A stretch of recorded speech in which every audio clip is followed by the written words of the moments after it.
కొడంగల్ నియోజకవర్గం తునికిమెట్ల వద్ద BRS working president KTR party జెండా ఆవిష్కరించనున్నారు. మరిన్ని వివరాలు మా ప్రతినిధి మహేష్ లైవ్ లో అందిస్తారు. మహేష్ చెప్పండి, రైతు నిరసన దీక్షలో ఎప్పుడు పాల్గొన్నారు కేటీఆర్? అప్డేట్స్ ఏంటి మహేష్?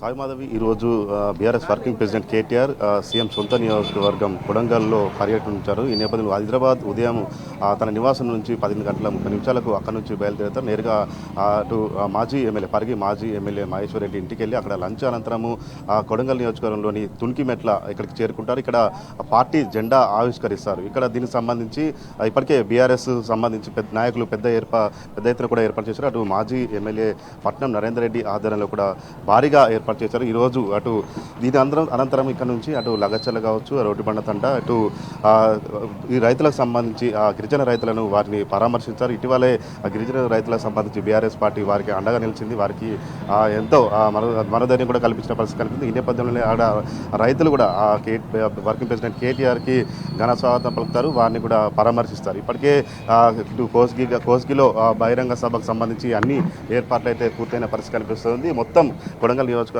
అంతా కూడా ఇటు తునికిమెట్ల కావచ్చు, లగచల్ల కావచ్చు, కోస్గి మొత్తం గులాబీమయమైన పరిస్థితి కనిపిస్తూ ఉంది. మరి ఇక్కడే కొడంగల్లోని తునికిమెట్ల వద్ద ఇక్కడ పార్టీ జెండా ఆవిష్కరిస్తారు. ఆవిష్కరణ అనంతరమే ఇక్కడ నుంచి ఇతర కార్యక్రమాలకైతే ఇక్కడ నుంచి బయలుదేరిన పరిస్థితి కనిపిస్తుంది. ఇక దీనికి సంబంధించి ఇప్పటికే నియోజకవర్గ వ్యాప్తంగా కూడా కార్యకర్తలు, బీఆర్ఎస్ కార్యకర్తలు కావచ్చు, రైతులు కావచ్చు పెద్ద ఎత్తున సమాయత్తమయ్యారు. రైతు నిరసన దీక్షకు పాల్గొనేందుకు కూడా పెద్ద ఎత్తున కూడా పాల్గొనేందుకు అటు బీఆర్ఎస్ శ్రేణులు కావచ్చు, ప్రజలు రైతులు స్వచ్ఛందంగా తరలి వస్తారని కూడా ఇప్పటికే పట్నం నరేందర్ రెడ్డి కూడా చెప్పిన పరిస్థితి కనిపిస్తుంది. మనతో పాటు కొంతమంది స్థానిక నేతలు ఉన్నారు, వారిని అడదాం. అని చెప్పండి, ఈరోజు తునికిమెట్ల వద్ద బీఆర్ఎస్ వర్కింగ్ ప్రెసిడెంట్ కేటీఆర్ ఎన్ని గంటలకు రానున్నారు? ఎలా ఘన స్వాగతం పలుకున్నారు మీరు?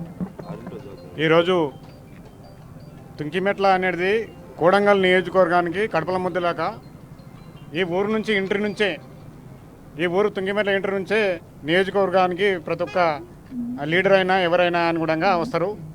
కాకపోతే ఈరోజు కేటీఆర్ వచ్చినందుకు ఆయనకు ఘన స్వాగతం పలుకుతూ అందరం మన తాలూకా కార్యకర్తలు, యువజన సంఘాలు అన్ని సంఘాలు కూడా ఘన స్వాగతం పలుకుతూ ఆయనని ఆహ్వానిస్తున్నాం.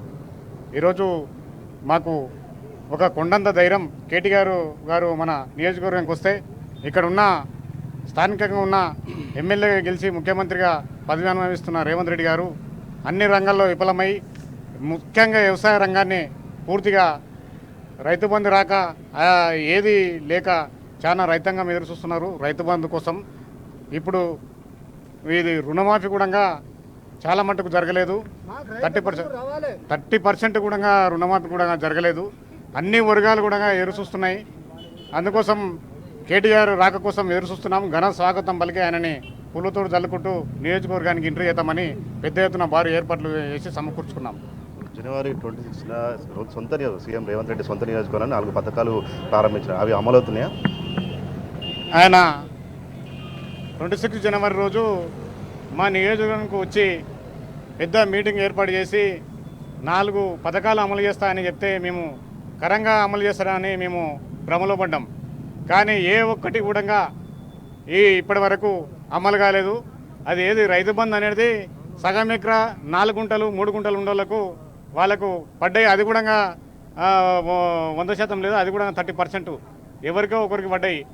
ఇట్లా రైతులు ఎదురు చూస్తున్నారు రైతు బంధు కోసం. రైతు బంధు ఏమాయ అని. అదే ఇంతవరకు కూడా నోచుకోలేదు. ఆయన మార్చి 26 వరకు అంటాడు. మరి మార్చి 26 మరి 2025 వేస్తాడా, 2026, 28 ఏదో నాకు అర్థం కాకుండా ఈ రైతాంగం చాలా ఇబ్బందులతో ఎదురు చూస్తున్నారు. చెప్పండి అన్న, ఈ 14 ఏళ్ళ కాంగ్రెస్ పార్టీ పాలన గురించి ఏం చెప్తారు? ఈ 14 ఏళ్ళ కాంగ్రెస్ పార్టీలో ఆయన ఓన్లీ మాటలు చెప్పడమే తప్ప పనులు చేయడం ఏమీ లేదు. నేను ఇక్కడ స్థానికంగా ఆటో యూనియన్ ప్రెసిడెంట్. నేను ఇప్పుడు మాకు ఆటో ఇచ్చిన 6 హామీలలో ఒక హామీ ఆటో డ్రైవర్లకు 12,000 ఉపాధి ఇస్తా అని చెప్పిండు సంవత్సరానికి. అది అంతా ఇప్పటివరకు అసెంబ్లీలో మాట్లాడింది లేదు. ఎంతోమంది ఆటో కార్మికులు ఆత్మహత్య చేసుకుంటున్నా కానీ ఆయన మంచిగా ఎక్కడో కూర్చొని హాయిగా ఆయన పదవిని మాత్రమే అనుభవిస్తున్నాడు. కాకపోతే నేను ఇక్కడ నుంచి తెలియజేస్తున్నా, సార్ మాకు ఇచ్చిన హామీని కంపల్సరీ అతి తొందరలో మీరు మాకు ఇవ్వాలని చెప్పేసి నేను కోరుకుంటున్నా. మనతో పాటు కొంతమంది ఉన్నారు. చెప్పండి, నియోజకవర్గ వ్యాప్తంగా రైతులకు సంబంధించి ఎలాంటి సమస్యలు ఉన్నాయి? నియోజకవర్గ రుణమాఫీ అయిందా? రైతు బంధు పడుతుందా? రుణమాఫీ మనకు వరంగల్లో పెట్టినప్పుడు ఏమన్నాడు, డిసెంబర్ 9న మనకు 100 రోజుల్లో రుణమాఫీ చేస్తున్నారు 2 లక్షలు. అంతకుముందు గల కేసీఆర్ ₹1,00,000 ₹1,00,000 50,000 రుణమాఫీ చేస్తున్నాడు కదా. ₹1,00,000 కాదు, మీరు రుణమాఫీ అయిన వెంబడే మనము డిసెంబర్ 9 తారీఖు మనము బహిరంగ మనమే ప్రభుత్వం వస్తుంది, మీరు 2 లక్షలు తీసుకురా, నేను వచ్చిందాడే 100 రోజుల్లో మీకు ఫస్ట్ సంతకము 2 లక్షల రుణమాఫీ అని చెప్పిండు. ఇది వరకు 2 లక్షల రుణమాఫీ లేదు. సొంత నియోజకవర్గంలో గ్రామం తుంకిమెట్లలో మాదని నాకు ఎకరన్నర భూమి ఉంది, నేను 72,000 తీసుకున్నా, నాది ఇది వరకు లేదు. ఏమన్నా అడిగితే బ్యాంక్ మేనేజర్ అడిగిన ఫీల్డ్ ఆఫీసర్ అని ఏమంటాడు అంటే అయితే అన్నారు. ఇంచుమించు నేను 3 టైమ్స్ ఇచ్చిన డాక్యుమెంటు, ఇది వరకు రుణమాఫీ లేదు. మా ఊళ్ళో 30% 28% అయింది. నాది డాటా ఉంది, ప్రతి డాటా ఉంది నాదా. ఒక వార్డు వైజ్గా తీసుకున్నాను, ఒక వార్డుకు 7 లేదా 15 మెంబర్స్కే ఉంది. ఇది రుణమాఫీ అయితే ఫెయిల్. రైతు బంధు అంటారా, రైతు బంధు ఇప్పటికీ 17,000 చిలుకు మనకు బాకీ ప్రతి ఒక్క రైతుకు ఒక ఎకరానికి, ఇదివరకు లేదు. మొన్నే మన సొంత నియోజకవర్గంలో ఒక పైలట్ ప్రాజెక్ట్ అనేది ఒకటి సెలెక్ట్ చేసుకుండు సీఎం గారు, మేము మంచిగా అనుకున్నాం. ఏమైంది, సొంత నియోజకవర్గంలో చంద్రవంశ విలేజ్ ఆడ 4 పథకాలు, ఒకటి మనకు డిసెంబర్ 26కి ఉంది కాబట్టి అలా ఏమన్నాడు, మనకు హాలిడే ఉంది, రేపు మార్నింగే మీకు టికా అన్నాడు. టక కేసీఆర్ అన్నాడు, టికా అన్నాడు. టికా లేదు, టక లేదు ఇదివరకు. అప్పుడు అన్న మేమేమన్నామంటే సోమవారం, ఇప్పుడు సండే అన్నప్పుడు నైట్ పూట బ్యాంకులు ఏమన్నా మహేష్, ఉంటాయా 12 గంటలకు? మహేష్ మీరు అట్లనే లైన్లో ఉండండి.